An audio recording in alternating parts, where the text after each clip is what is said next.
Welcome to the Mostly Pod Out at Night. Mostly, I'm in Graveyard, joined by my co-host, Salem. Hello. This is episode 204 of our weekly All Things Horror podcast. And yes, we're finally here. We're finally at, in terms of numbers, the third biggest franchise. It's like number of movies. Number of movies we're going by? That's good. I don't count. I don't count Children of the Corn and Puppet Master in those. I was going to say, because if we're going purely by numbers of film in the franchise, this is we got a lot of other ones ahead of this. I was going to say, what are you rating it by? Like money?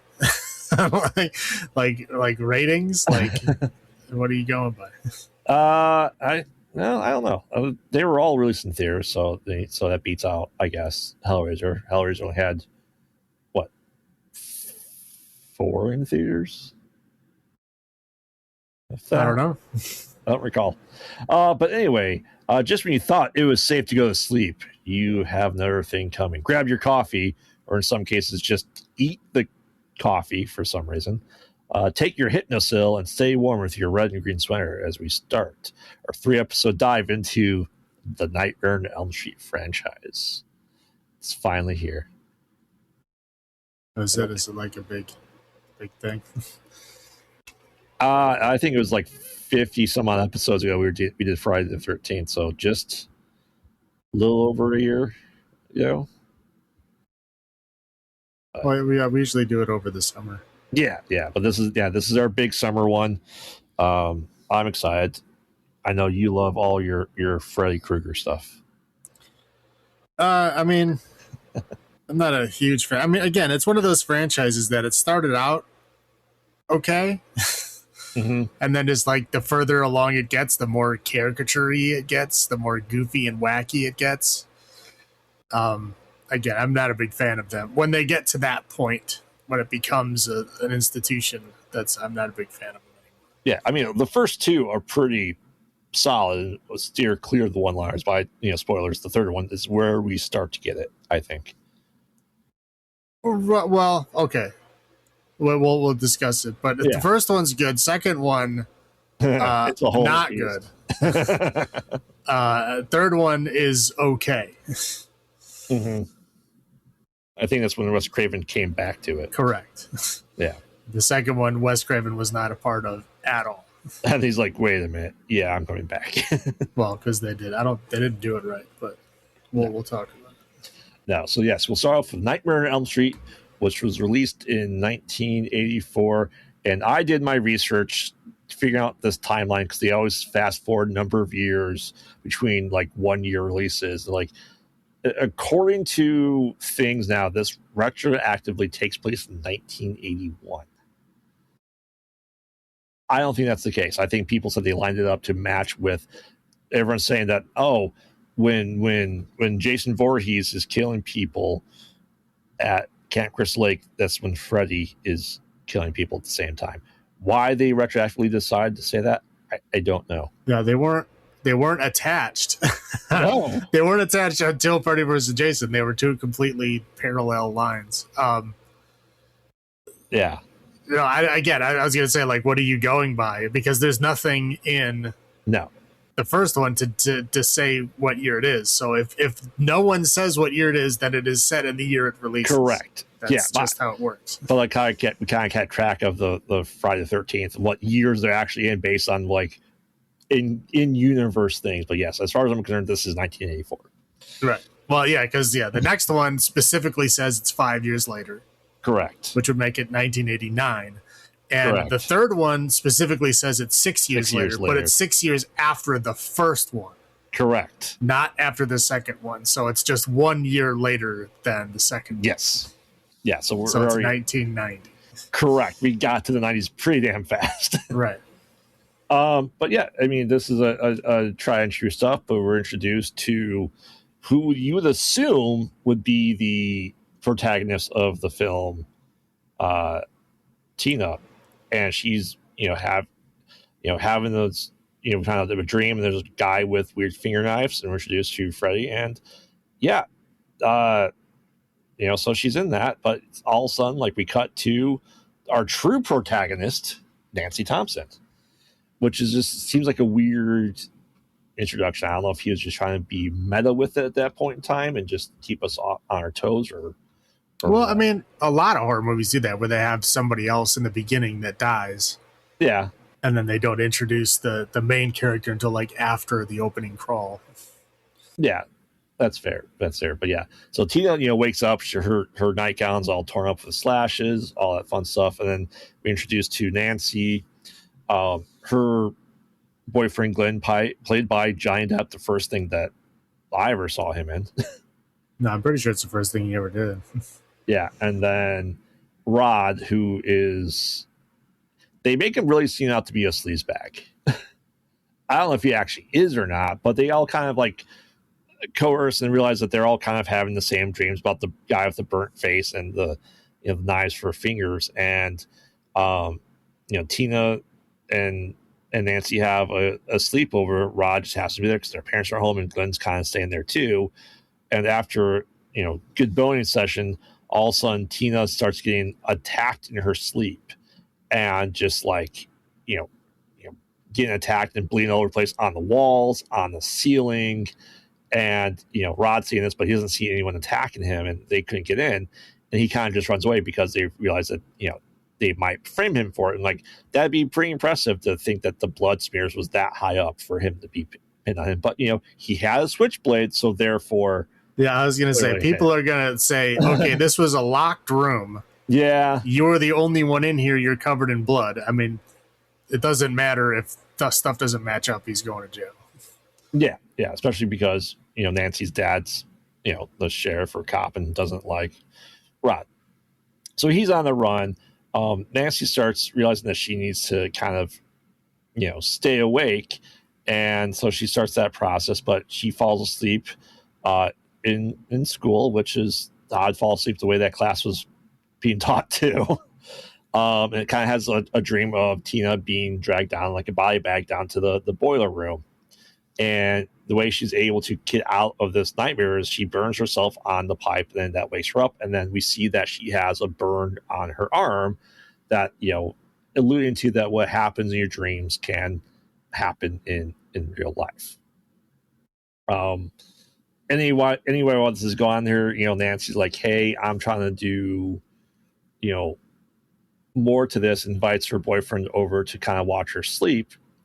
And nothing really happens, but Rod is captured by the cops. He's in jail, and she's like, "Oh, I think they're going after Rod." So they go to the jail, and it looks like he hung himself, but realistically, Freddy was there and wrapped the noose around him with the bed sheet and killed him. All while this is going on there, she's telling her mom all this is going on there, and I don't know. It seems like the parents are kind of split up, or the dad just is a cop that's just never home. Yeah, I mean that's essentially what it is. Mom is a drinker. Yeah, and I think she's drinking because she's alone. Yeah, she's alone because the husband is never there, and like she can't really like identify with her daughter, so she drinks. Yeah, but like I said, that's all going there, and she's telling her all these dreams. She's like, no, that's not true. It kind of takes her to, sleep treatment or sleep study facility, and she falls asleep, and she has a tussle with Freddy, grabs his hat, and then pulls it into the real world. And everyone just kind of goes, huh, where'd you get that? That's strange. You're still crazy. Like, she just pulled a hat out of nothing. How do you not? Well, okay, she pulled a hat from underneath a blanket. It's like any like illusionist could do that. I guess, but I mean, again, like, what are you gonna believe? Are you gonna believe that she like hid a hat and is trying to like make up a story? Yeah. Or do you believe that she pulled a hat from an actual dream? So you gotta put yourself in the realm of these people. Like, there's no way in hell that happened. Yeah, that's fair. So anyway, she just happens to, come back. Her house starts getting bars on it. And then her mom discloses, Fred Krueger was real. He killed a lot of kids, and the cops weren't doing anything. So the parents decide, you know what? We're going to, they got him. He is released on technicalities. We'll just murder him.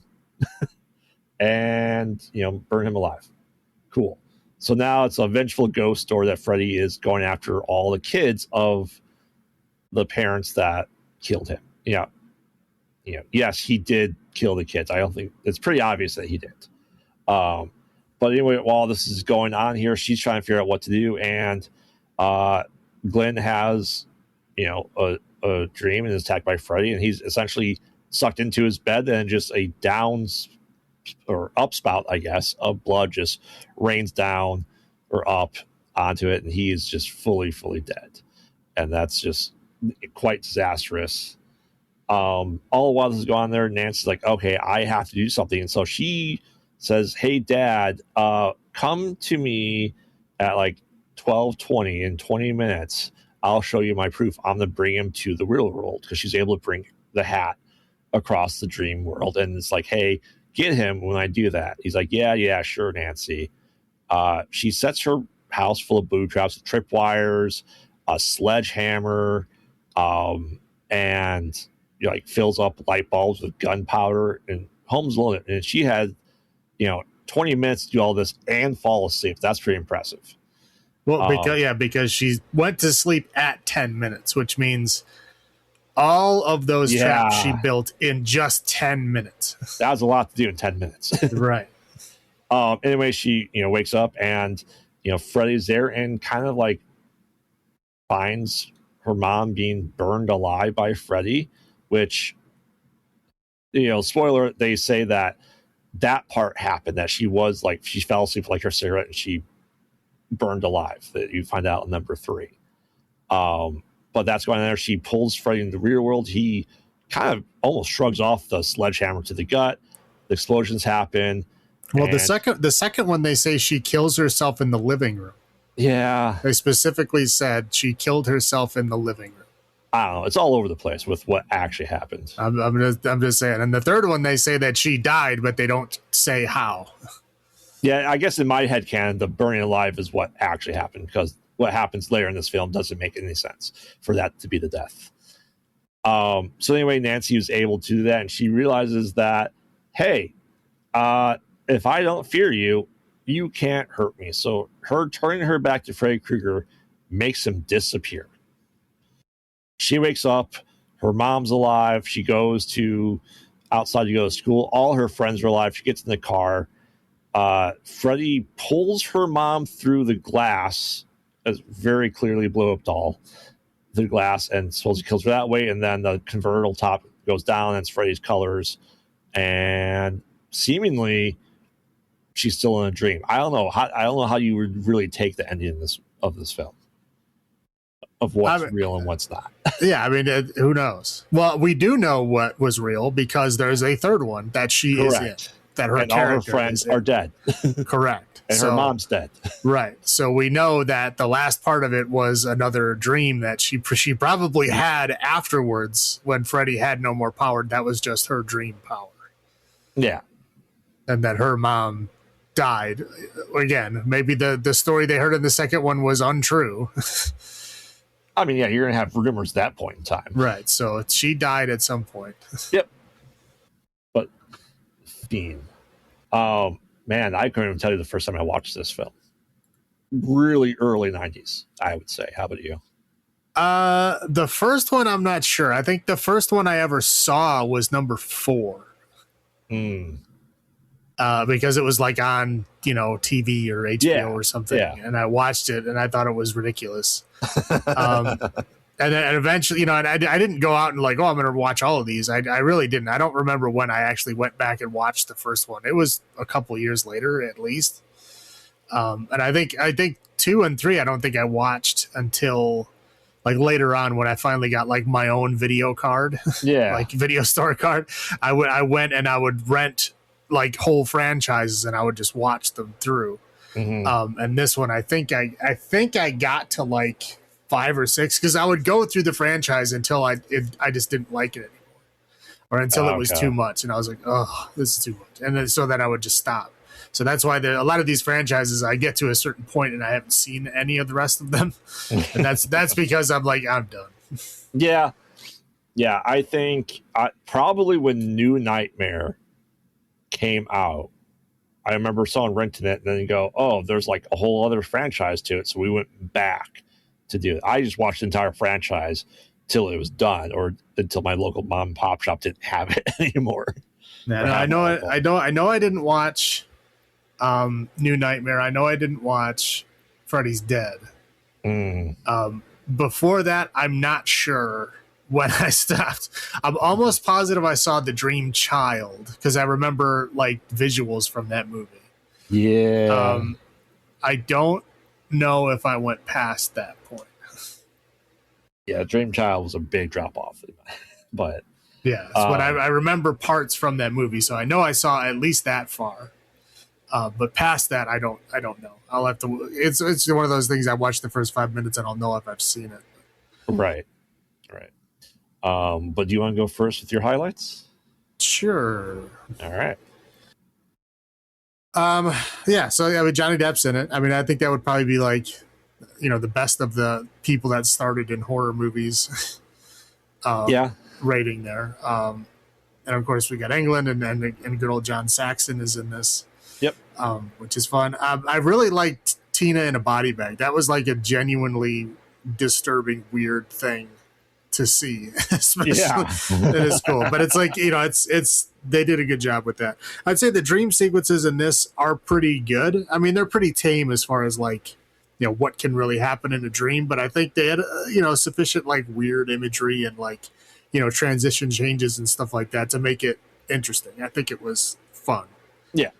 Later on in the franchise it gets goofy, but right now it's pretty fun. Yeah, I mean, the effects were pretty cool. There wasn't like super crazy stuff. I mean, there was like a liquefied blood geyser and stuff. There was like a lot of effects, but I thought they were done pretty well. They looked pretty good. Yeah. The mom like sinking into the bed after she like was turned into a skeleton, burned alive. That was a very like interesting part. Yeah. But I thought that was disturbing. And so the movie itself is about dreams, but I think it's also a big part of it is also like adolescence and growing up and feeling that disconnect from your parents. Like you're trying to like say, hey parents, this thing is happening, and no one is listening to you and no one cares what you're saying because you're like, oh, whatever, it's another kid saying something stupid. So I just think it kind of like underlines that parental disconnect in adolescence, which I think is, whether intentional or not, I think it does a good job. Yep. That's all I got. Yeah, for sure. Like, I think the music is iconic. The first couple of notes to, I guess, the theme song, I can recognize it pretty easily, like that. It's the whole idea of Wes Craven reading about a guy that died in his sleep was kind of the inspiration for all of this. So I like that. Like I said, you said the cast, I think Heath Langenkamp does a great job as a lead. I think everyone does it really well. The effects are pretty good, especially for 1984, especially with, the tongue phone is there. It's fun. Him kind of chopping off his fingers is fun. Of course. Oh yeah, he's not as gabby in this. No, movie. he's pure terror. Yeah, like he doesn't. I mean, he says a couple things like "Hey, kid," stuff like that. Like he does talk a little bit, but he's more of just in this film. He's more of a show don't tell. Right. So where as the film franchise goes on, he's more of the opposite. Right, and I put that he's not quippy. Right. Of course, what movie was she watching on TV? Evil Dead. Evil Dead, of course. And I said in the ending, if you watch that in 1984, you go, what does the ending mean? It's kind of like a very ambiguous ending. It's like, did it happen? Did it not happen? We don't really find out until the franchise continues. So it's a very open-ended ending for that point in time. So it's very open-ended, and then the next one does not answer any of those questions, which is weird. Yeah. Well, that's what I have. I'll go with my low points. It's the dummy through the window. It's like, it looked bad. It looks bad now. They could have done something else, I think. It's funny though. It's funny. It looks hilarious, and that's why they left it in, is because it made them laugh, so they put it in. Because they said they filmed like 5 or 6 different endings. Yeah. And the only reason they kept that one is because it was funny. Yeah, which is a weird way to end the note for not. It was a pretty serious tone moving, especially in comparison to the rest of these, as the franchise goes. I know that the special effects are what they are, but like when she's walking up the stairs, you can clearly tell where she's supposed to be stepping. Where the pancake mix starts? Yeah. Correct. Like you can tell, like, okay, yeah, that's that. Yeah, that's where you step. I'm pretty sure if you like made the stairs troughs of pancake mix, I think there would be a lot more injuries and danger involved. Yeah. Than if you just have a couple holes to put your feet in. Yeah. And I also blame like this movie for people thinking that don't fall asleep in the bathtub, you'll drown. Your body, as long as you're not on something, is pretty quick to wake you up in that situation. Yeah, like every time they claim that somebody died in a bathtub, they always claim that, oh, they did a whole bunch of drugs. Right. And then they laid down. Yeah. That's what I have. How about you? Tina can't run. No. Tina is like the worst runner I've ever seen, even in bare feet. The centipede in Tina's mouth was a little too much for me. Did not appreciate that. The score is super 80s. Oh, like, it is. And I like it, but I think overall it's probably puts people off. And we already talked about this, the whole 10 minutes to make all those freaking traps. Like she 10 minutes from scratch. We're talking like she had to open up the shotgun shells, take out all the gunpowder, hollow out, literally showing her filing a hole in a light bulb. Which is impressive. I'm just saying, like, all of this happened in 10 minutes. Of course, we get a little bitty montage that's 30 seconds, but supposedly all that happened in 10 minutes. That's horseshit. If they would have shown her, like, doing it earlier in the day or something, okay. But, like, 10 minutes and you just started, that's nuts. Especially consider, she's like, oh, come over in 20 minutes. I'm like, 20 minutes is stretching. But no, it was 10. She went to bed at the 10-minute mark. Yep. Then Freddy is kind of missing for a long stretch of the movie. To where he's supposed to be like the main villain, the main thing. Like he literally shows up in the very beginning of the film. So it's not like a lead up to him. No, he's there from the very beginning. And then there's like a long scene where we don't see him. It's just like everybody going, oh my God, what are we going to do? What are we going to do? What are we going to do? And then like even when they kill like Johnny Depp, like he doesn't show up. Right. It just happens. Yeah. So like we don't see him again until like the mom is on fire. That's like the first time we see him. How much screen time do you think you had? Maybe 10 minutes? Oh, probably not even that. Yeah. I'm sure there's something chart of that somewhere. Right. But yeah, I'm sure it was probably not even that. But it was a good, 30 minutes probably in the middle of the movie where he just is not there at all. Mm-hmm. Which, I mean, it's still an iconic movie. It's just funny. And I also find it funny that, like, New Line Cinema, like, literally bankroll. Like, this would have ruined their company if this movie did bad. It was, like, the first... They had distributed movies before. This is the first movie they actually made.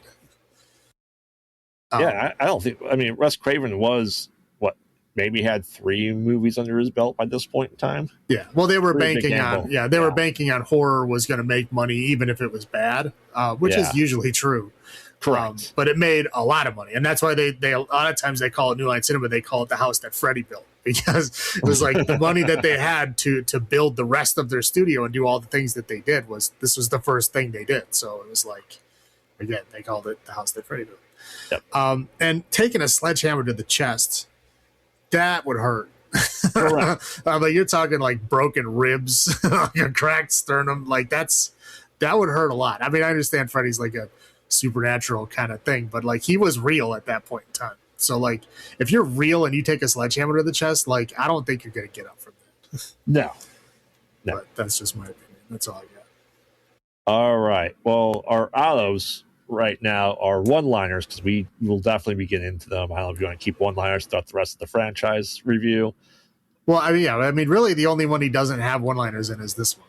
Yeah. I mean, if you count like, hey kid, and then he like cuts off his fingers, like, I mean, Yeah, I know. I guess that kind of counts. But it's not his quirky, like, oh, I killed you, and then has his one-liner, right? Right. Yeah. Yeah. So how many one-liners out of 10 do you give 1984's Nightmare on Elm Street?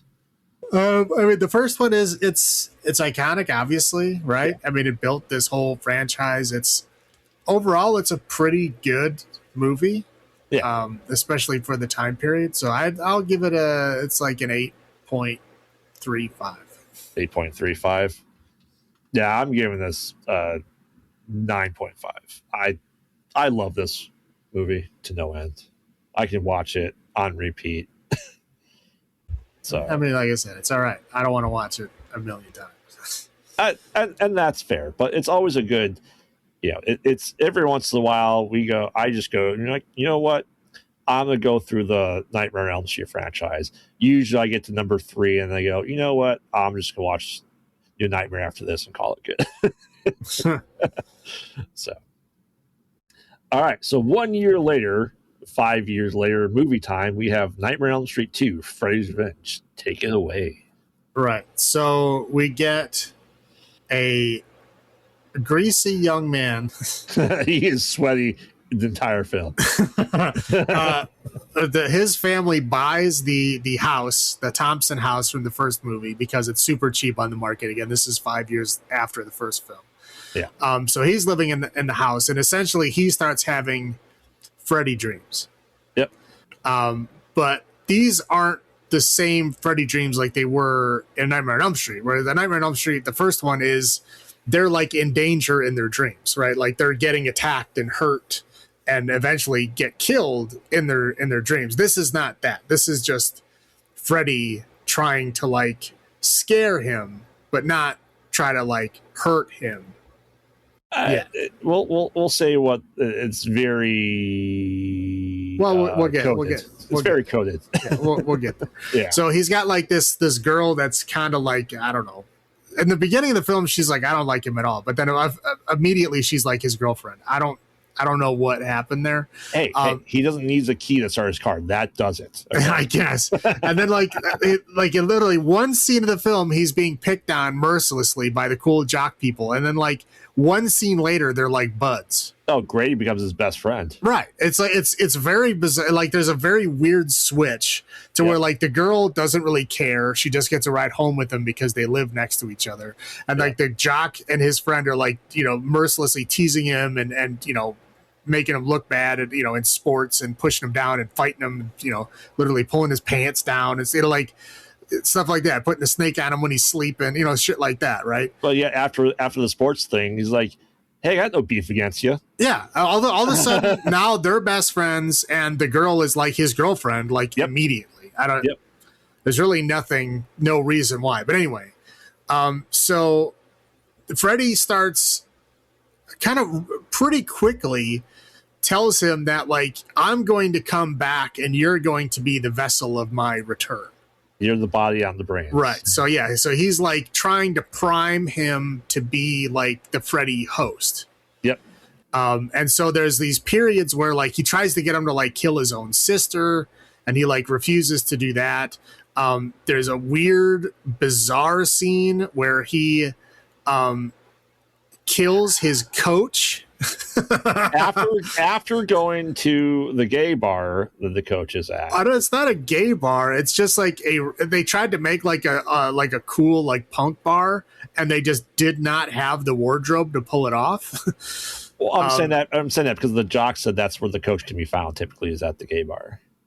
So I assumed it was. I mean, just because he was wearing a vest, there was women there. Yeah. It didn't look like. I mean, it just looked like they were trying to be a punk bar, but they did not have the wardrobe or like the location to do it. More so like S&M type clothing, but like bad S&M. I mean, there was no leather involved. That's the thing. It was like they had like some fabric vests that were supposed to look like leather, but none of it was. There was only one leather piece, and that was like the arm cuff that the bartender was wearing. That's the only like real leather they had. And anyway, so I don't know what they were going for, but he sees the coach there. The coach makes him go take a shower in the gym. Which So I don't think coaches should be able to do. yeah, I don't why a coach would control what you do in your off time. I don't understand. Maybe because he was underage. Probably. And he was like blackmailing him. I don't know. But I was like, oh, this isn't going to go anywhere good. But no, the coach just like tells him to take a shower and then he's fine. He's just going to let him go home. But then Freddy like takes over and in a bizarre fucking twist, like ties up the coach with the jump rope, ties him to the shower, strips off all his clothes and starts slapping him in the ass with towels. Yep. And then murders him in brutal fashion. And then of course, we see Freddy doing that, but then of course it switches back to the kid, and he's all covered in blood and naked. Well, because he was in the shower, right? And he gets picked up naked. Well, yeah. So then he like wanders off. He gets picked up. He gets brought home. And the parents are like, "What happened?" And he won't talk to anybody. He won't talk to his girlfriend. He won't say what's going on.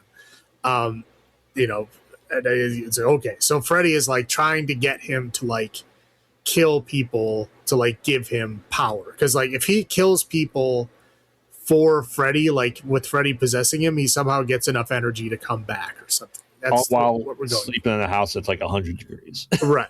Because yeah, I guess the boiler room is somehow seeping into the real world. Yep. So anyway, girlfriend is trying to like figure out what's going on. His friends are like trying to figure out what's going on. He keeps like, saying, I don't care about anybody. I don't want to tell you what's going on. So everybody's like, okay, fine. We'll just have a big party then. Yep. So they have a big party. It's at their girlfriend's house. She had a big pool party. And so like the dad is like making everybody burgers and shit. And then he leaves and then they like start drinking and turn on the real music. Seconds after the light going off. Yeah. Well, and I was like, okay, there's no way he doesn't hear it. But then the next scene is that he does hear it. Yep. And then the mom just goes, let's leave him. It's like, there's kids drinking in your backyard in a pool. Like that's a lawsuit waiting to happen. Correct. But whatever. So they're all partying down. And of course he's there, but he's all like, dejected and like, won't talk to anybody. He's like, whatever, this part's stupid. So he like goes in like the pool house and the girlfriend goes in there and they start like making out.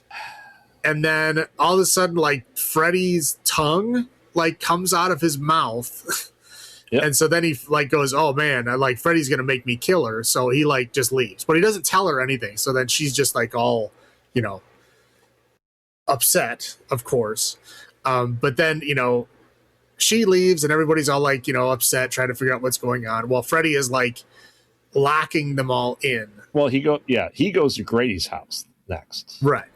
Yeah, he goes to Grady's house and Freddy like locks all the kids in the backyard. So he goes to Grady's house, his best buddy now, and he tries to tell him what's going on. And Grady is like, okay. You're like, what do you want me to do about it? And so, of course, Freddy comes out and kills him. Yep. And like his dad is like trying to get in the door. Like neither one of them can figure out how to open a door. Correct. One is pulling, one is pushing. I don't know what's going on. So he gets killed, and then everybody in the backyard, I guess they have like a big attack. Like everybody's running and screaming, and people are getting slashed and attacked and drowned, and like the pool, electrified. the pool starts boiling and all this stuff, and like all these bad things are gonna happen. So it immediately like goes in the house to where like he totally becomes Freddy now. Yeah. Like he is just way out. Yeah, he's just Freddy. So he comes out, he's just Freddy, and he's trying to kill the girlfriend in the house. Everybody else just kind of disappears. Yep. And he's trying to kill the girlfriend in the house. The girlfriend's like, I know you're in there, don't kill me. And, like lightly jog to the next room. I know you're in there, please don't kill. Like we repeat that several times before it's finally like, oh yeah, I am in here. And I'm not going to let him do that. So peace out. I'm going to Freddy's place of work. Yeah. So, so they eventually like, I don't know, figure out. Well, they went to like the place earlier. Yeah. but there was nothing there because he wouldn't tell her what was really going on. He did tell her about Fred Krueger, and that's how she knew to look. Yeah, because he had found Nancy's diary in his room. Oh, right. Yeah. So they go back there and they like have another showdown. And of course, they figure out like, oh, all we have to do is just not give him our power anymore. And then he'll go away. And then they do. The power of love. Yeah. Right. The power of hetero love, mind you. Right. So then at the end is like they all like he comes out in the morning and everybody's all fine and alive and they get in the school bus. And I think to me it's the funniest part of the whole movie. Is he's like, the guy's just like driving down the street and he gets up and he's like, "Sir, this bus is going too fast. You need to slow down." I don't know, this weird, like, super rehearsed way of saying it. Like, he's supposed to be upset, but he does not. Because he had the opening sequence is him on the bus and Freddy kind of taking over, and he had that same gut feeling from that dream. Right. But then it's a regular bus driver, but then, of course, right after that, it turns into a Freddy bus, and they go off into the distance. And never to be seen again or mentioned again. Yeah. And any of the rest of this franchise. Yeah, especially considering, like, they talk about the house in the next film, which takes place a year later in universe. Yeah. And there's nothing mentioned at all about a whole busload of missing children. So I'm guessing that didn't happen either. I would assume so, yeah. But again, this is another one of those films where it very well may have just been him, like, having a mental breakdown. Correct. It very well may not have been Freddy at all, because most of the Freddy things that happen don't happen in this movie. Correct. Like, nobody gets hurt in a dream in this movie. Yeah, and he doesn't have the glove. He's just got knife fingers. He's got a fleshy hand with knife fingers, and it's like, that's weird. But like, I guess if you're being reborn through like somebody else, like whatever. But yeah, the whole thing with Freddy is he hurts you in your dreams, and like in the real world, he's not nearly as dangerous. He's just a dude, right? But like in this one, it's like in the real world, he can do all this magic shit, and in dreams, he can just like scare you. So it's like opposite. This movie is like the opposite of the first one. Yeah, it's very obvious to me that none of the people who made the first one were involved in the making of this one, because like they're missing like major concepts of the film, I feel. Yeah, so this is a queer film. you know what I mean? It's from everyone says it's, the director was playing, the guy off as that he's gay, and it's just like coming to terms with yourself movie more than anything else. And he's just trying to deal with that, and that inner turmoil just happens to be Freddy Krueger, or taking the shape of it. I mean, I guess. I mean, if you break down to where like instead of a murder scene, it's a sex scene, I guess it kind of makes sense. Yeah. Right? Because like the first murder scene would be like his coach. Right. Which, not that that's a good thing, but like the teacher student, sexual encounter is pretty common in fantasy world, right? And then Grady.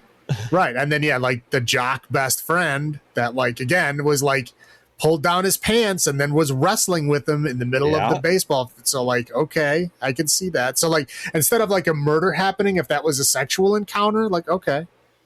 And then like he was trying to have a sexual encounter with the girl and he just couldn't do it. Yep. I mean, sure, that makes sense. But again, you'd have to literally change out murder to sex in your head. Yeah. Like the way that the film is done, I don't think that makes sense. I think you have to like know that ahead of time. Yeah, it's just like I remember when I first watched this film, like that was never a thought to me, I guess, of it being coded that way. But there's lots of people that swear that, and the actor that plays the main guy says that's how he played it too. And again, like looking at it, sure, I can see that. Like I said, if you literally change the murder to sex, yes. I could totally see how that, if you'd like remove the horror element and change the murders to sex, yeah, it would absolutely be like a coming of age. Like I'm in high school. I got a lot of hormones. I'm gay, but I don't want to be. And quote, this inner demon, right? Yeah, yeah. I can see that. And like I said, this, in my opinion, this film by itself doesn't really, as you point out too, feel like the rest of the franchise. No, it's playing by different rules. I mean, we have Freddy mostly with his look intact, but that's really it. I mean, like, again, the rules aren't the same. Like, nobody gets hurt in a dream. Nobody's scared to fall asleep. Right. I guess he was for a while, but that was only because he didn't want to talk to Freddy, because Freddy was just like talking to him, and he didn't want to talk to him. But it wasn't like he was in danger of getting hurt or killed because Freddy needed him. Right. So yeah, it doesn't play by the same rules. I really doesn't feel like, it's not a true sequel at all. No. It's just like a kind of out of place movie. I mean, really, the third one is the second one. Correct. This one is just like a side story, like a sidequel. Yep. Yeah. Want me to go first with my highlights? Sure.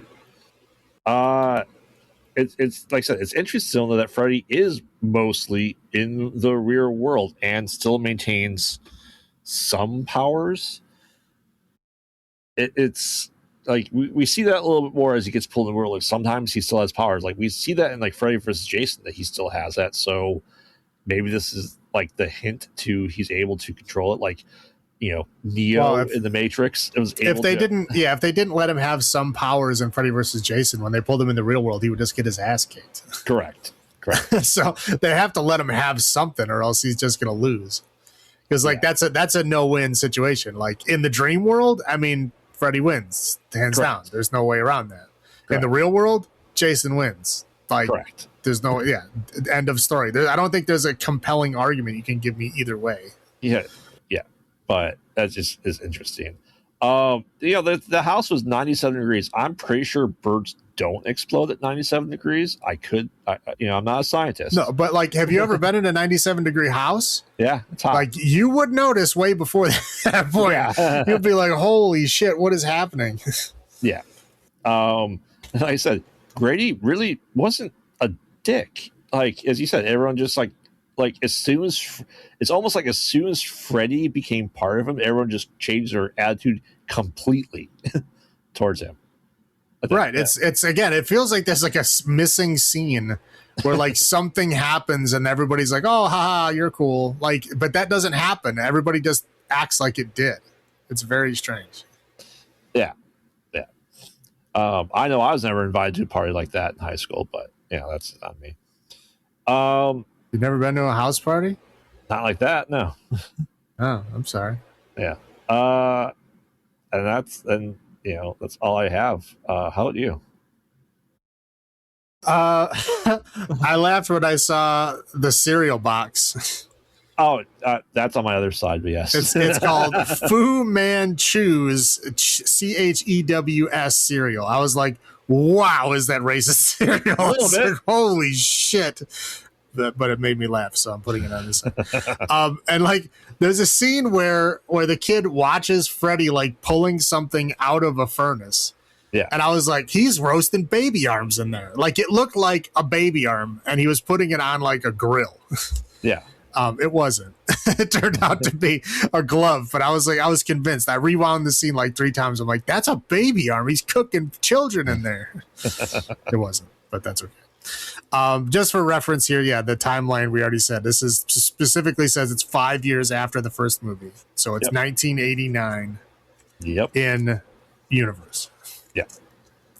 The bird explosion was hilarious. Also, I don't really like birds, so it's okay with me. And then Don's place, the quote unquote, I guess, punk bar, S&M bar, whatever. Again, it's just like somebody raiding like a fabric closet, and they're like, shit, we need to try to make punk people with 20 minutes and no materials. Yep. How do we do it? And that's what they did. It is so bad, and it's fun. Yeah. That's all I got for high points. We'll go to low points here. Just having memories of being on the school bus. Oh, Yep. not fun at all. That dude is greasy. Yeah, he is. Every scene, it's like they'd like dunk him in a bucket of water and then go. Action. I mean, yeah, he was sleeping in a house that's nearly 100 degrees. I'd be sweaty as hell. Well, he was like that in every scene. That's true. Inside, outside, at school, at home, didn't matter. Yeah. And who eats just like tomato slices for breakfast? Hey, that's on my side too. What the fuck was that? Like giant, thick ass tomato slices just on a plate. So I recently learned, I watched a video actually last night. That is a side dish for breakfast at like Waffle House, even. Really? Yeah. I mean, I know like a full English breakfast has like correct tomatoes, but they're like cooked. I think that's just the American version because our breakfast is generally pretty cold. I was just like, ugh. Well, I don't like tomatoes as it is. But let alone just for breakfast. No, that's why it's on my side too. Yeah, it was just like a big sloppy slicing tomato, and they just put it on a plate and put it on the table. I'm like, that's it? That's your breakfast? Mm-hmm. Some giant tomato slices and eggs? That's it?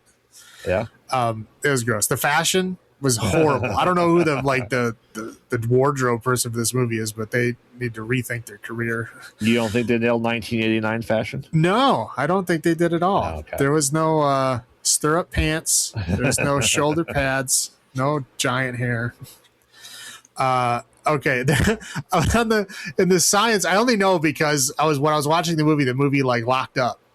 And I was sitting there waiting like, okay, is it going to go again? So I got to look at all the posters on the wall in the science lab. Uh-huh. And one of the posters was the infant stool cycle. Yep.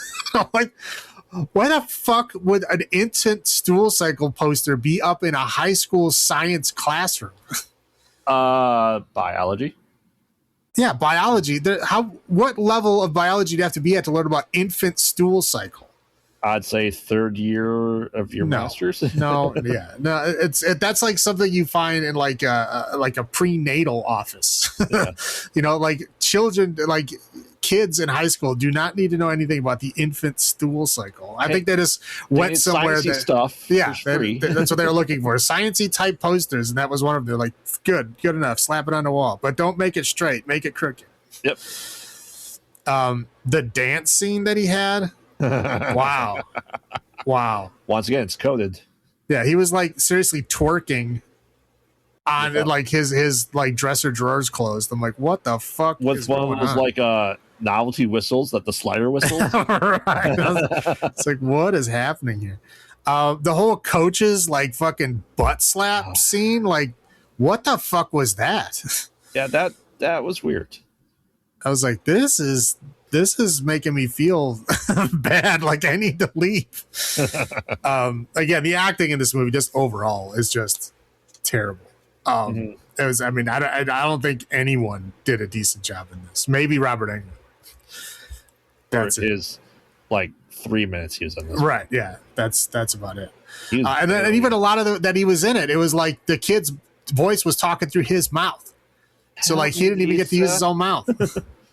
I love you. The dogs in the masks were like creeping me out. Yeah. I was like, what the hell is that? It was just like a dog with a mask on, but it looks really quick and creepy. Yeah, and he has, masked doggos in the real world. Yeah. Sure. It's weird. Yep. But yeah, again, Freddy's flesh glove instead of his normal glove, it just looks weird. Yep. And again, like I said, no one dies in a dream. No one even gets injured in a dream. Right. Like that's kind of like the whole point of the Nightmare on Elm Street franchise, and it really just this one again really feels out of place because it doesn't even follow that simple rule, which is like most of the other ones are wholly based on that kind of premise. But this one's not. Correct. But that's all I got. Yeah, I said the Fu Manchu cereal. It's just, I know it made you laugh. I'm like, wow, like that was just a shoehorn just to get those knife fingers in there. I guess. I didn't look. Was that a real cereal? No. Okay. No, you could tell by you could tell there was just like a bunch of stickers and construction paper taped to a box. Like that was not real. Yeah. Oh man, I would not be able to sleep in that house that hot. There's no way. Yeah, just I feel for him being all sweaty, but I'm like, yeah. I mean, I've unfortunately had to do it before, so I've been there. It is not comfortable. At some point in time, if it's 97 in the house, I'm pretty sure it's cooler outside. Go sleep outside. You'd be surprised. It's Ohio. It would be cooler outside. As the tomatoes for breakfast, just gross. I like a tomato on a sandwich, deli sandwich or burger. I can tolerate. Just no, by itself. no. Cooked down in scrambled eggs, sure. Okay, tomatoes in their natural form, disgusting. Tomatoes, just about any other way is fine. Like tomato juice, fine. Ketchup, fine. Tomato like mixed into salsa, fine. Tomato sauce, fine. Like all that's everything is fine. If it's a big nasty slice of just tomato, gross. Yeah. I don't like the squish to it. It's too squishy. I don't like the texture of it. Yep. And of course, Freddy is defeated by the power of love. I guess.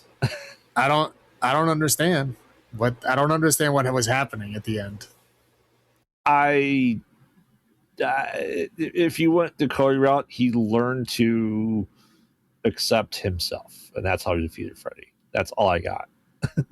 So he learned that he needs to hide his gayness and just pretend like he's straight, and then the world is okay again. If that's what they were going for, that's a very good message. I was going to say, like, that's a weird thing. I mean, I guess this is 1985, so correct. I guess that might be a lesson to learn, or a lesson of that era. As we discussed, there very few times were gay people depicted as good people in the 80s, unfortunately. Correct. But that's all I have. I'll go first. Number of one-liners out of 10. I tend to skip this film for the most part. When watching the Nightmare on Elm Street series, it feels so odd, out of place, and especially like I guess at that point in time, if you saw it when it came out, you might not think anything of it. Like, okay, that's just a different direction, and it's going to be different. And then, like I said, the third one comes out, and you go, no, that's weird. It's like the Zelda 2, completely different direction. But is it the worst film? No. Is it something I watch a lot? Definitely not. So I will go down to, I would say, 5 one-liners out of 10. How about you? Yeah, I'm gonna go 3.75. Again, this was like I watched the first one. First one's good. I watched this one and I almost just stopped because usually it's like when the second one is this bad, it usually doesn't go up. So I just like but I think I was like I held on because I think I knew that Heather Langenkamp was in the third one, and I was like, okay, I'll watch it. I'll see where they go with it, and I'll see if it's okay. And it does better, but this one is not. Oh, I think it. Yeah, I think Wes Craven also saw what happened and goes, no, I'm back. Well, and I think New Line also kind of had a part of that too, where they're like, it's kind of like disappointing that their big thing that they built their kind of studio on sucked. The sequel was not good. Yeah, the sequel was not good. But like it made its money back and everything. I think it made a decent amount of money. But it was like, the quality wise, a lot of people were complaining about it. They're like, hey, you know what? We got some money now. Let's like try to do this correctly. Yeah. Yep. All right. That takes us to A Nightmare on Elm Street 3, Dream Warriors from 1987. Canonically, in the real world, it's now 1990. Right. Because, they specifically say 6 years after the first film. Correct. Reintroduced to the lovely Patricia Arquette, and she's making a paper mache toothpick / popsicle stick house of Nancy's house for reasons. Her mom's there entertaining a gentleman at 1 a.m. who's looking for bourbon, and then she has kind of falls asleep, but then she dreams that her sink attacks her, and it's Freddy and slits her wrist. And so her mom goes, yeah, you're holding the razor blade, you're going to the mental hospital. And we introduced to the rest of the Dream Warriors. We have a guy who's a mute, but only after seeing something, right? He is just temporary muteness. We have a girl that was kind of addicted to drugs. We have a guy in the wheelchair. and we have their doctor kind of taking care of everything. And Patricia Arquette learning everything that. We have another woman that wants to be in the movies. And of course, but at this point in time, Larry Fishburne, which feels weird to say. Yeah, well, it's funny. Like, yeah, this movie and like Apocalypse Now, he's credited as Larry Fishburne. Right. It's kind of it's odd now, but yeah, this was when he was. I'm pretty sure even in Pee Wee he was Lawrence Fishburne. Right. I was like, there's two movies that I know of where he's Larry, and it's this one and it's Apocalypse Now. Yeah. So they're figuring out what's going on here. They're all realizing they're all kind of having the same dreams, and lo and behold, we have a now graduate student that's now going to this hospital, and lo and behold, it's Nancy. She's back, and she's helping kids, deal with this trauma, and realizes that this is going on here. And of course, no one believes the kids that this is going on here.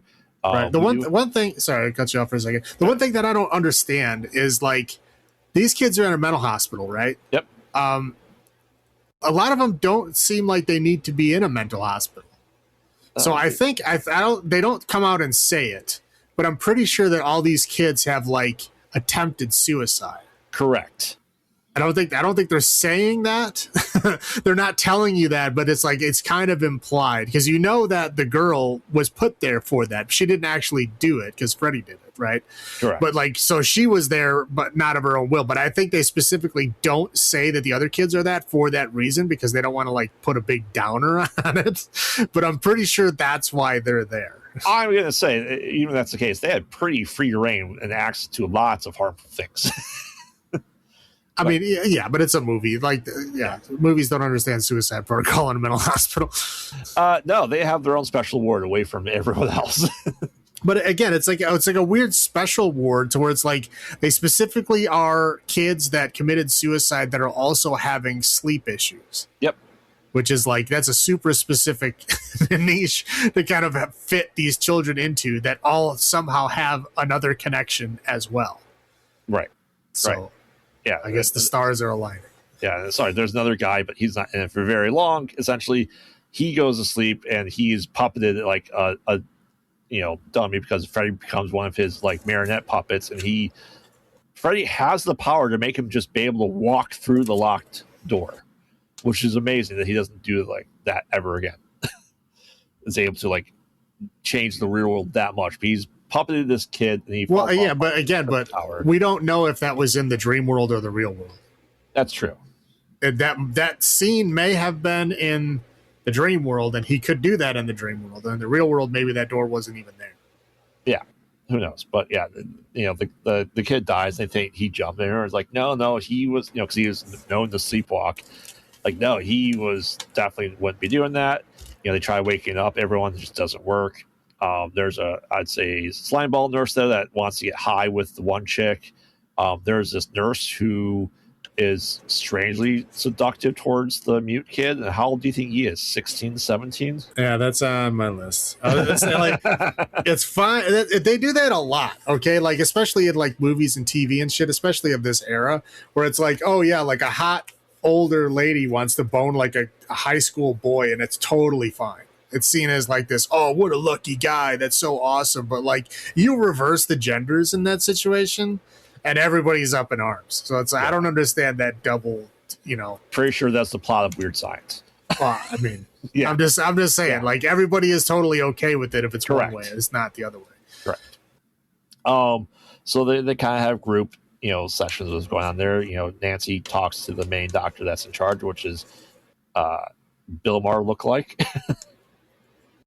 Right? It's not Bill Maher. Yeah. No, it's not Bill Maher. No, but he looks like Bill Maher. He does. And she's like, yeah, why am I going to listen to this, just out of college person? But anyway, that's kind of going there. And then the girl that wants to be an actress, like she's watching TV. Freddy goes on there and pulls her into the TV, which is off the ground. And they find her head into the TV with nothing around her, and they don't think that's odd, seemingly in the slightest. I mean, I'm like, okay, paint me this picture. Like, she somehow jumps up with the force to put her head through a CRT TV from 1985. Would have thick ass glass. Right. I mean, like and again, the TV is probably older than 1985. It's just like when the film was made, it was 1985. It's the newest it could be. There is no way in hell that that's going to happen. And even if you do somehow manage to break that, your head is not going to be stuck inside of it. The force required to put your head through the glass to the point where your head will be stuck in it with your body just hanging there, that's like a ridiculous amount of force. So like, unless like a fucking tornado was like, localized in that room, there's no way in hell that would have happened. Correct. And they don't find that odd in the slides. Like that was clearly not a suicide. I'm sorry. That is not possible. So anyway, they start having a couple of funerals, and then the lead doctor starts talking to this nun kind of out there, and it's like only he's kind of able to see it. But eventually Nancy gets into the group, like, somehow you guys are the last of the Elm Street kids, right? So, it depends how many parents got together and killed Freddy when he was alive, right? So the only time we see that scene is in the remake. Yeah. How many families were there in the remake? I don't know, 5. Hey, I don't know. It wasn't that many. But I'm just so like at this point, I mean, how many people did he kill in the first movie? If you count the mom, 4. Okay, so killed 3 kids, so that's 3 families. And if he's trying to kill, how many kids were in this ward? 5? Maybe 7. 6. Yeah, so like, there's at least 10. Yep. Who knows? But anyway, kind of go into hypnosis. We find out that Patricia Arquette's character is able to pull people into her dreams. She pulls Nancy into there. She's like, oh, I have this power. Yeah, I should do that when I was little. My dad would just think there's his dreams. But they all kind of get put into the same state. Dreams that even the lead doctor, and like, they're able to have powers, whether they want to be. The nerdy kid in the wheelchair becomes a wizard, and the black kid becomes super strong, and the drug addict becomes like super sexy but dangerous, right? All this going on here while that group is happening. The mute kid Joey gets lured by the nurse, and so she starts seducing him. It turns out it's Freddy. He's kind of being like hung over, I'd say, the gateway to hell. Well, yeah, I mean, when you have like lava with like skeletons and shit, you're kind of heavily coding that. Yeah. And Nancy's like, hey, we should do this drug Hypnocil. It'll suppress their dreams. Like, I wouldn't go that far. I'm like, if they're afraid of their dreams, it might be something to it. But this is all taking place at Weston Hills. All comes to play later on. And then the nun tells the doctor all the backstory about Freddy Krueger. Like, yeah, his mom came here and was like raped by 100 maniacs, and that's how Freddy was born. So there's a reason he's as messed up as he is. Sure. Well, that's that whole like, nature versus nurture debate. Correct. Right? So like, is he born bad, or was other things that happened outside of that? Like maybe how the nun treated him because of how he was conceived, I think would have more effect on him. Again, or again, some people are truly born like that. Like if he was born a sociopath, but we don't really have any indication that he's a true sociopath. Right, and you can't be the child of 100 people. I'm sorry. No, but again, if you're raped 100 times by 100 people, that's bad. Yeah. Yeah. Yeah, you're not going to have more than one dad, obviously, right? But like your mother is going to be fucking traumatized. Yeah. And all this, with Joey going into essentially comatose at that point in time, like the head of the hospital, like, Nancy, you're out of here.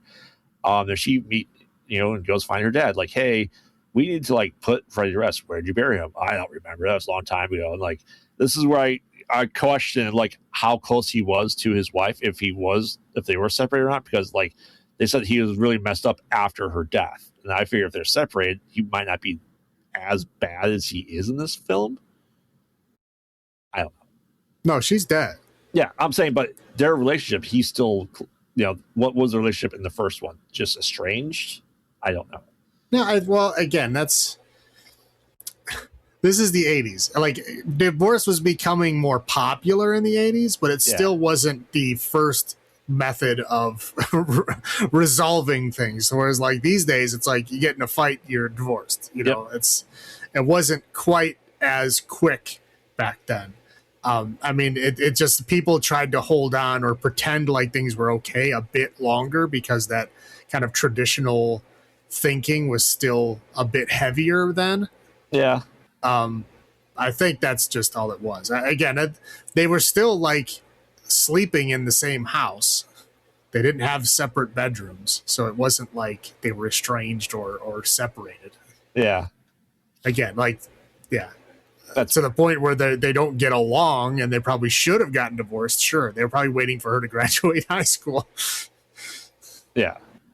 So anyway, the main doctor takes the Nancy's dad to the junkyard where he's buried to, consecrate his bones, give him a proper burial per the request of this ghost nun. Everyone else goes into the dream world to help, Kristen, because she was, kind of drugged, and like they bring in, and of course, they start dying. The poor girl with the drug addiction, Freddy just shoots her up with all the drugs as her like open pores are screaming for it. Essentially, the kid in the wheelchair just he becomes wizard, but he just gets quickly destroyed. But they do happen to rescue Joey, and he's able to kind of speak by the end of this. Nancy's pulled in there, and it seems like her dad's there to rescue her, but nope, it's Freddy, and they kill Nancy. While this is going on there, they find Freddy's bones, who kind of comes back to life, I guess, through his bones, and kills Nancy's dad. They're able to consecrate Freddy and seemingly put him down. He's now able to rest in peace. While they're having a funeral, the doctor finds that like the ghost nun he was talking to was like Freddy's mom the entire time, I guess. Kristen goes this is where he finds out that she was a ghost. Yeah, but also finds out that she was Freddy's mom. Yeah. Kristen goes back home, and the light turns on Nancy's paper mache house, saying that maybe Freddy's not dead. Who knows? The end. Well, at least from this point, they at least hold canon. Correct. So as dumb as they may be moving forward, at least they like recognize that the other ones happened. Yeah, and like I said, it's interesting that it took only one movie. They're like, we need Nancy back, we need her dad back, we need Wes back, and they go, done. So, you want to go first with your highlights? Sure. All right. We got a lot of people in this movie. Yep. Yeah, we got Arquette, we got Larry Fishburne, we got England, we got Dick Cavett and Zsa Zsa Gabor. Yeah. Actually in this film, because it's a scene where Freddy like takes over and kills Zsa Zsa, which is interesting. Yeah. Heather Langenkamp actually comes back for the third one. Yep.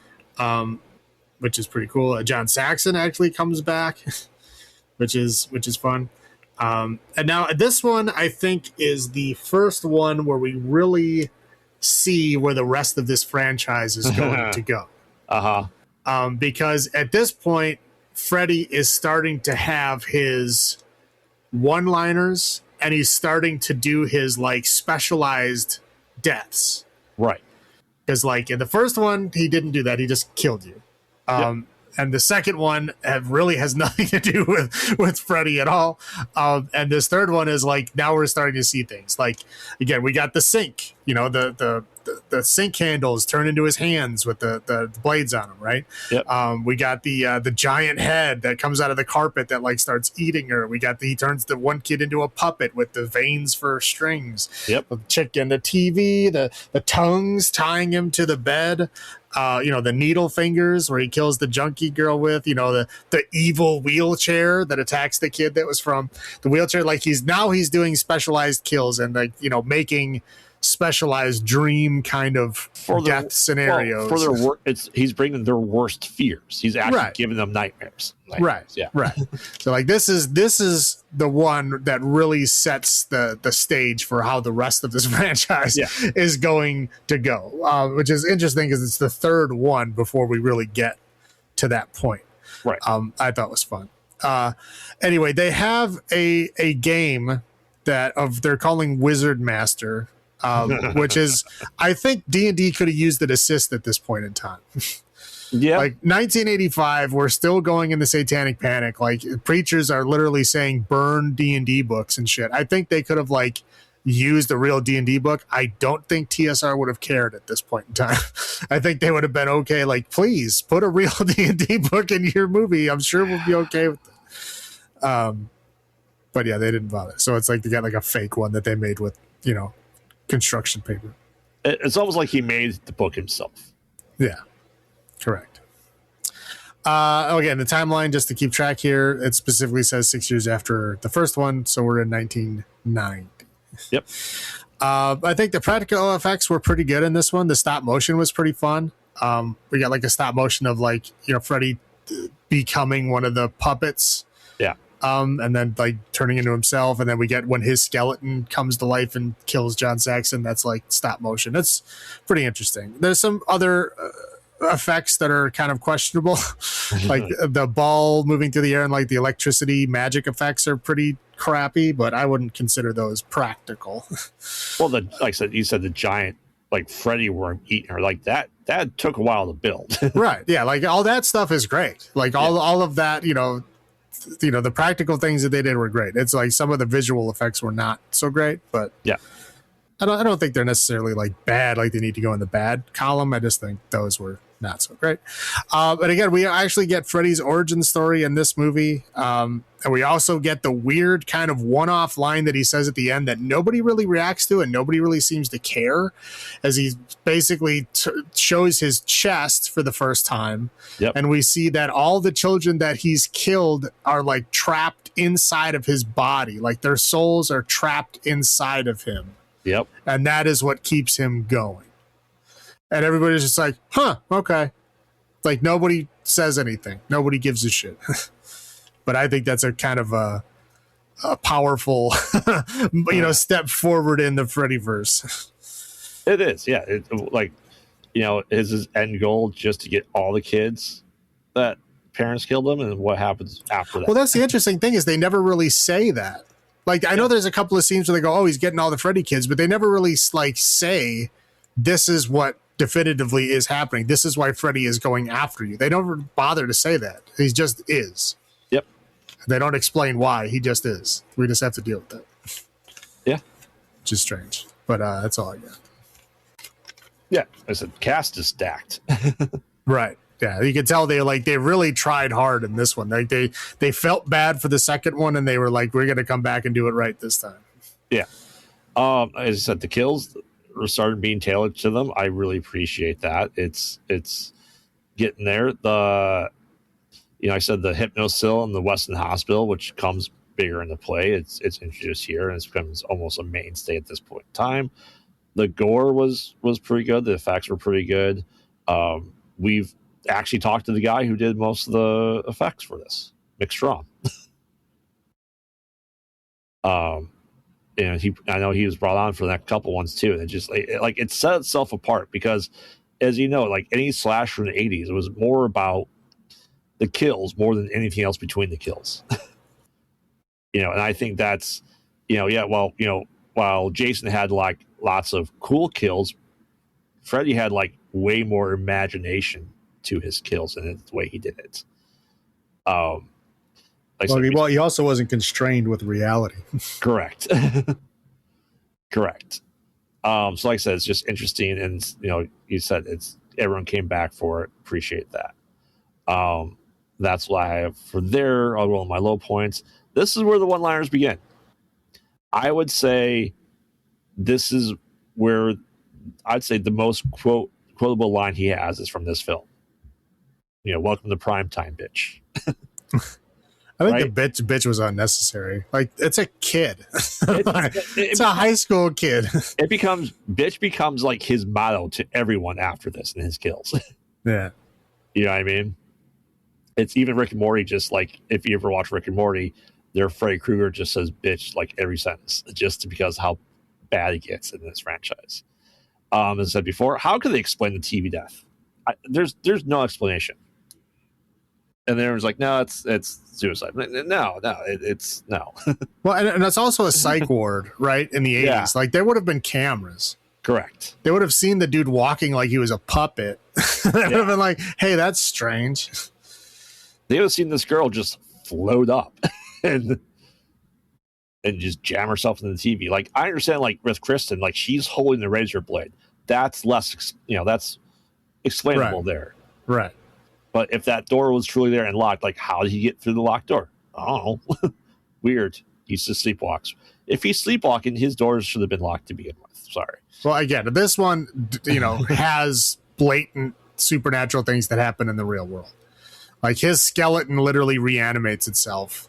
Yeah. And attacks people. And that is, like, supernatural that happens in the real world. So, like, at this point, he has power everywhere. And now we have ghosts. Correct. Yeah.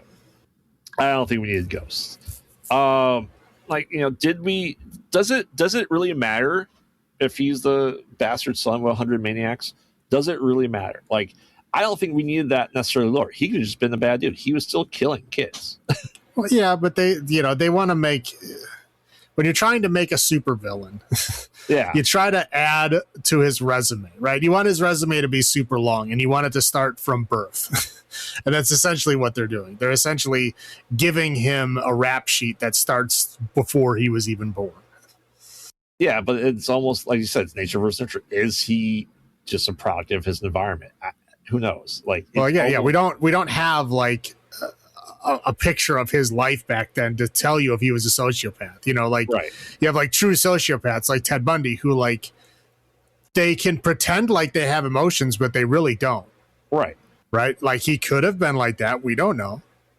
Right. He could have just been like a regular serial killer who, like, are creatures of emotion. That's why they do it.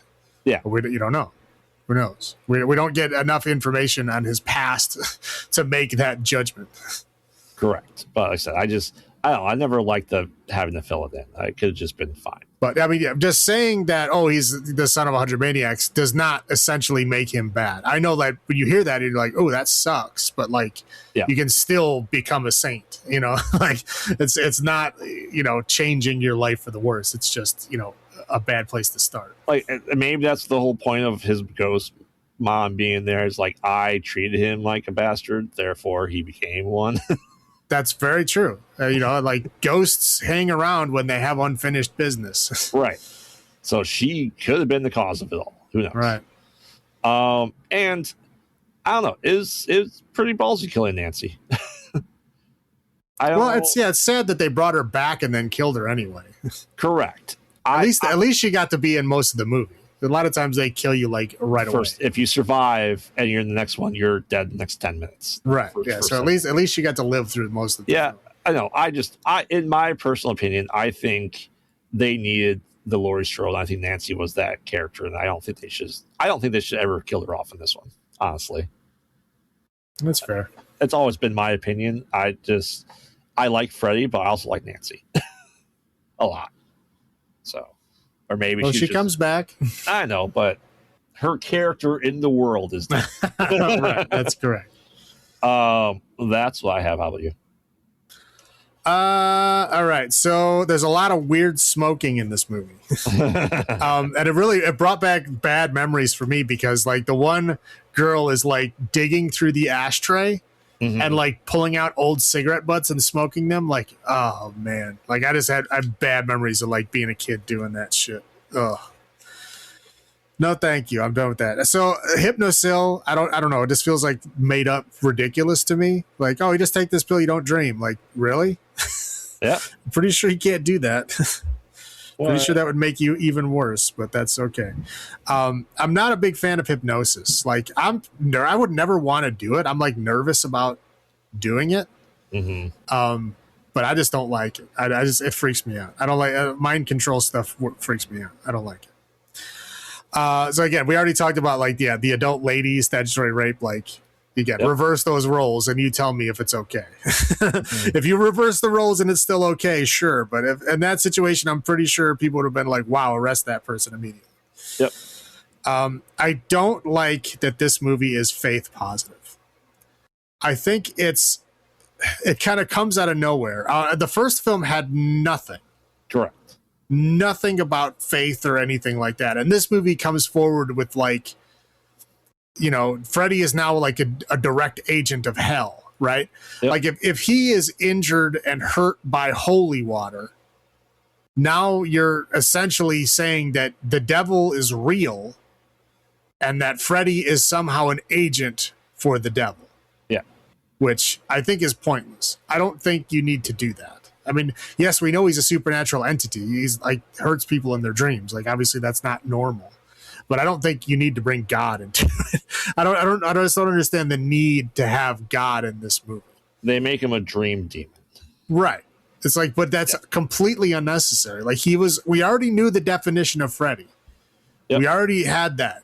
We knew what it was. We know what it is. We don't need to bring, you know, God and faith and nuns and holy water and crucifixes and all that's not this franchise. I don't know why it was put into this franchise. I'm pretty sure it gets abandoned after this. I don't know. I haven't seen these in a long time, so I'll have to rewatch. But yeah, this one I don't remember there being so much faith stuff in it, and it really kind of bothered me. I did not like it. It comes back. Don't worry. I'm sure it does at some point, but I just did not like it. Yeah. Now the scene with the wizard master and the evil chair, Freddy eventually picks the guy up and holds him up. You can very clearly see thick ass wires holding him up. Like they didn't even try to hide it. It's like really, really bad editing there. Okay, the daddy force ghost I thought was fucking stupid. I mean, yeah, of course it turned out to be Freddy and that was better, but it was stupid. And the nun ghost I think is pointless and stupid. I appreciate you trying to give him more of a backstory. Like I said, I'm kind of surprised that like people that are upset that Jason got a backstory aren't upset that Freddy got a backstory. Yeah, no, they're not in the slightest. Right. And they should be, like, because Freddy in the first movie, he's a child murderer. He has no other like definition of his character in any way other than he was a child murderer that somehow got off and was a victim of mob justice. That's all you know about Freddy. I think that's all you need to know. Right. I mean, sure, I get it. But like, if you want to give him more background, okay, sure. Right. I'm fine with it. Everybody else is fine with it too. But like you give Michael Myers a background and everybody freaks out. No, he's the shape. He doesn't have a background. Like, come on, man. It doesn't matter. It's a fucking horror movie. They're ridiculous as it is. Why are you upset that you actually put actual story into it? I don't know.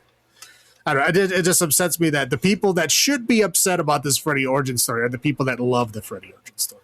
Yep. It just, again, it's a double standard I don't like. I know. But that's all I got.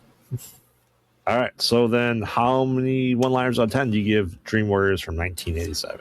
I mean, it's definitely better than the second one. Yes. It's not as good as the first one. Is it a movie that I want to watch again?